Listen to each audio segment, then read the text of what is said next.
انہیں سونے دینا۔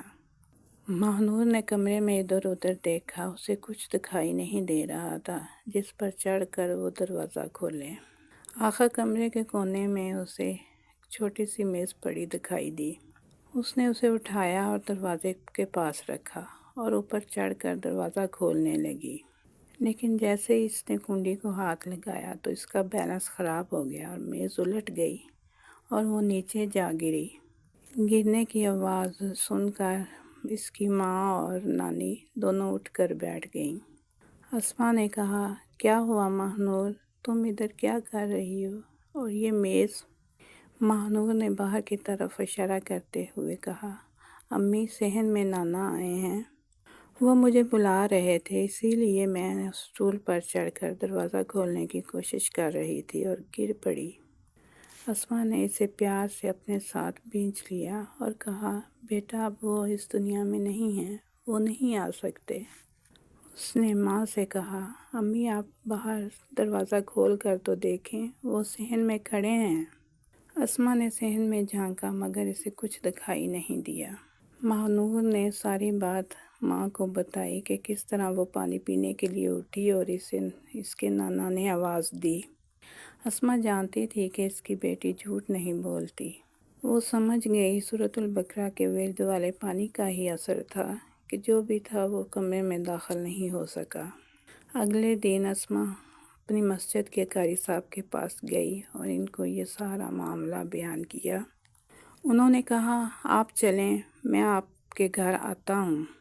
اسما گھر آ گئی اور تھوڑی دیر بعد ہی قاری صاحب اپنے ایک شاگرد کے ساتھ آئے اور جیسے ہی وہ گھر کے اندر داخل ہوئے ان کی ناک نے کچھ عجیب سی بو محسوس کی۔ وہ صحن میں لگے امرود کے نیچے کھڑے ہو کر آنکھیں بند کر کے کچھ پڑھنے لگے اور چند لمحے بعد آنکھیں کھولیں۔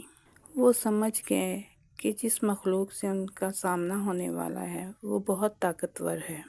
وہ جلد ہی ان کے گھر سے باہر نکل گئے اور یہ کہتے گئے کہ سورۃ البقرہ والا پانی دیواروں پر چھڑکتی رہیں اور رات کے وقت کمرے سے باہر مت آئیں، اور زیادہ پریشان ہونے کی ضرورت نہیں ہے، میں آپ کی پریشانی کا حل ضرور نکالوں گا۔ اگلے دن وہ اپنے ساتھ بڑے امام صاحب کو لے کر آئے جو بہت پہنچے ہوئے عالم تھے۔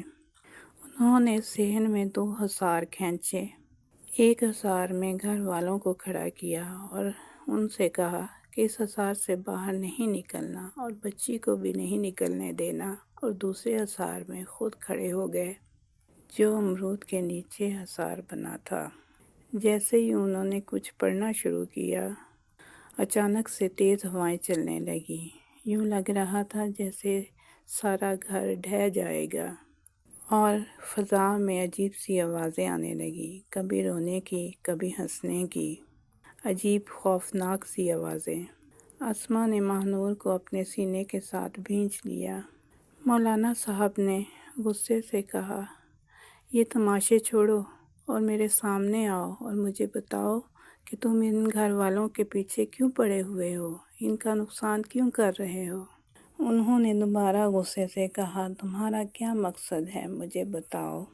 تھوڑی دیر بعد اڑتی ہوئی گرد ایک لمبے اور عجیب و غریب شخص میں بدل گئی، مگر فضا میں آوازیں اسی طرح آ رہی تھیں۔ مولانا صاحب نے کہا، بتا کیا مقصد ہے تیرا، ورنہ تیرے ساتھ اچھا نہیں ہوگا، بتا۔ وہ لمبا اور عجیب و غریب شخص سانبا تھا۔ وہ زمین پر بیٹھ گیا اور رونے لگا۔ اس نے مولانا سے کہا کہ تم یہاں سے چلے جاؤ ورنہ میری ساری محنت پر پانی پھر جائے گا۔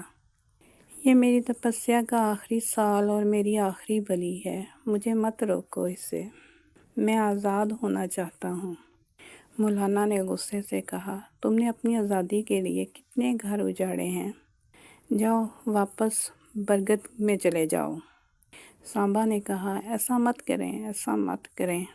مولانا صاحب نے اونچی آواز میں کلام پاک پڑھنا شروع کر دیا۔ سانبا دھواں بند کر واپس برگد کے درخت میں چلا گیا۔ مولانا نے گاؤں والے لوگوں سے کہا، اس پیڑ کو کاٹ کر جلا دیں اور اس جگہ مسجد بنوا دیں۔ گاؤں والوں نے ایسا ہی کیا، پیڑ کاٹ کر جلا دیا اور وہاں مسجد تعمیر کروائی گئی، اور اس طرح سے سب گاؤں والوں کی اس منحوس برکت سے جان چھوٹ گئی۔ اسما اپنی بیٹی اور ماں کو لے کر شہر میں اپنے ماموں کے ہاں منتقل ہو گئی، کیونکہ ان کا دل اب اس گھر میں نہیں لگ رہا تھا۔ دوستو، آپ لوگوں کا سب کا بہت شکریہ کہ آپ نے اب میری کہانی باقاعدگی سے سنی اور مجھے محبت دی۔ اللہ تعالیٰ آپ سب کی زندگیوں میں